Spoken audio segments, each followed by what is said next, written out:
Si la récente diffusion avec Biorel reste dans toutes les têtes, pour le maire actuel, l'UMP Gilbert Renard, même s'il le regrette, c'est du domaine du passé. Sa campagne, il la mène sur son bilan, mais également en opposition à la politique gouvernementale.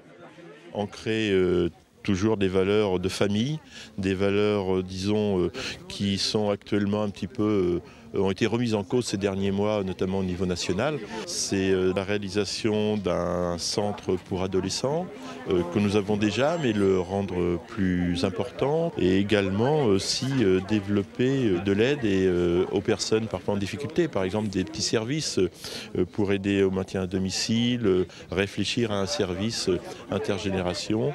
Autre dossier, la sécurité. La ville est équipée de 24 caméras de vidéosurveillance. Le maire sortant veut poursuivre sur cette voie. Pas mal, il y a des trucs qui sont intéressants. Je vous remercie beaucoup. Du côté du candidat PS Michel Philippe, aucun accord n'a été trouvé avec les Verts. Michel Philippe pense avant tout budget. Des projets oui, mais des économies en parallèle. Nous allons recruter 2 policiers municipaux.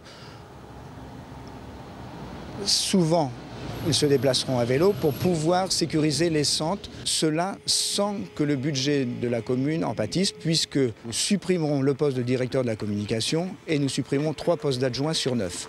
Après, quand on parle du renouvellement de la vie politique, eh bien nous nommerons un médiateur de façon que celui-ci puisse en amont régler les litiges qu'il y a entre l'administration et les bois guillaumet, ce qui évitera beaucoup de recours et par conséquent d'économies.